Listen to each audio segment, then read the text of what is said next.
the organization can really, march towards excellence. If you say organization, what does it mean? Does it mean only the machines and the technology you have?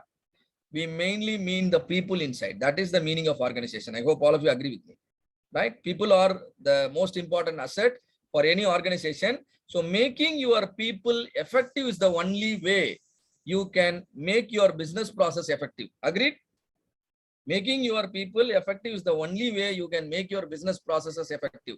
So you have to make sure you train everyone in the organization. Don't leave anybody.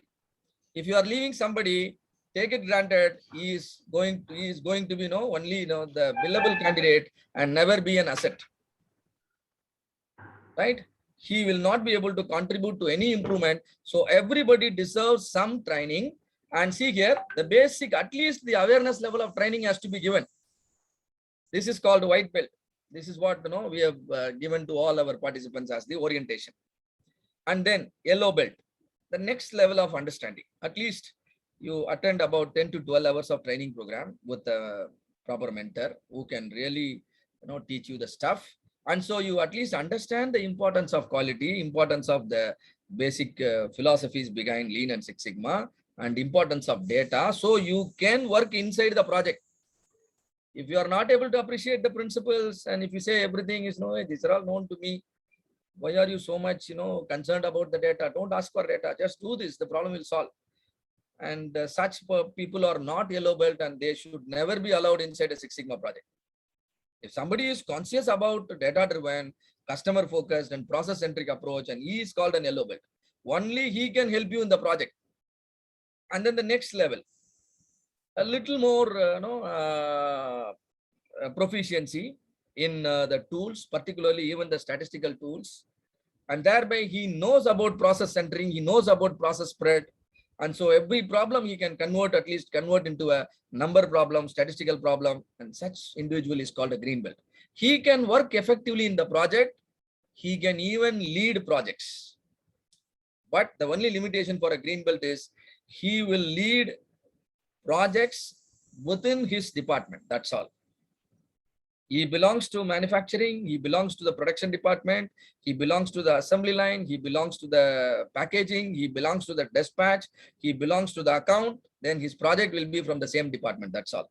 Scope will be limited within the department. You are a maths teacher, and then you are only improving the performance of the students in mathematics. That's all. You will never be a principal of the school. What is the job of the principal? He will make the student learn all the subject better. A maths teacher by his qualification, the school principal, because of his qualification, he may be a science teacher. But is the principal is responsible for improving the performance of the students only in science? No.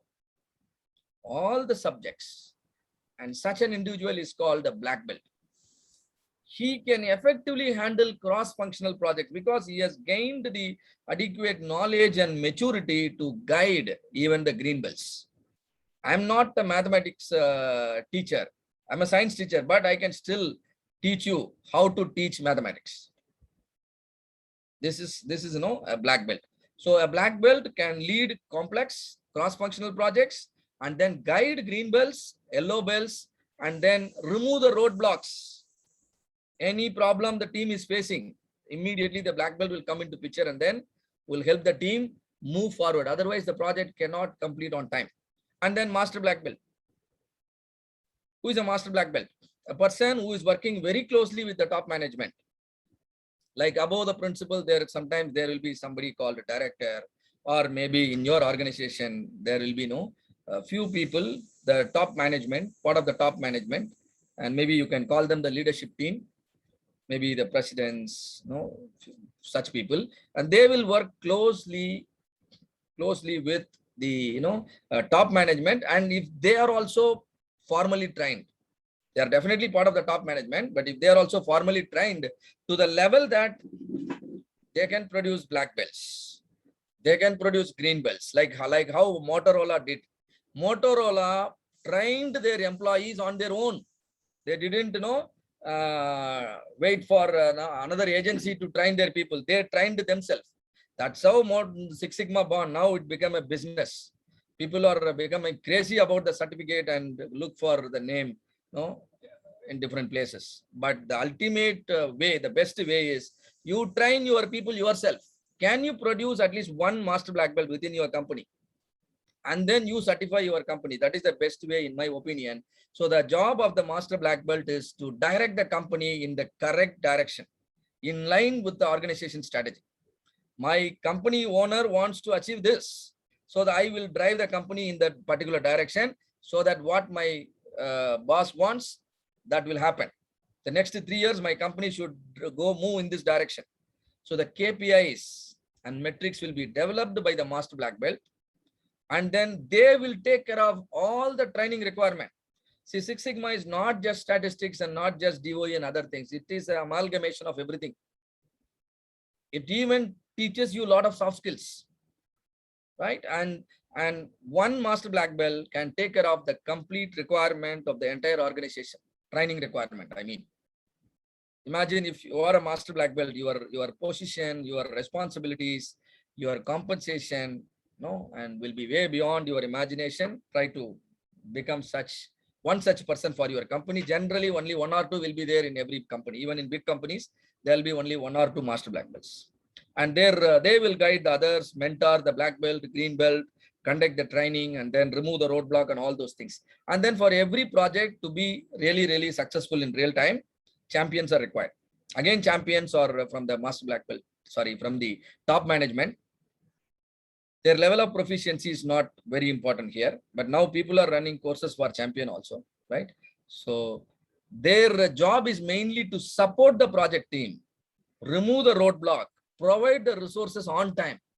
If you are doing a project and if you are not provided with the required resources, will you be able to progress and then complete the project successfully? Not going to happen, right? No. So the blessings, support of the top management is important. So they will be designated, one such person will be designated as champion.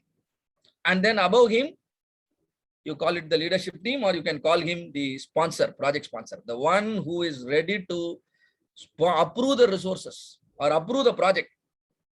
Your project requires 35 lakhs investment because 20 people have to be trained and the cost is high, right? And after training, and then the projects will be identified, and then again during the project some investment will be required. And now if you are in such a position to approve, you are called project sponsor. For every project there will be one sponsor, right? So this is the infrastructure required to conduct Six Sigma project. It is not that easy. Everyone's involvement is critical. It is a monumental task. People should really understand and the approach, principles, and then before implementation.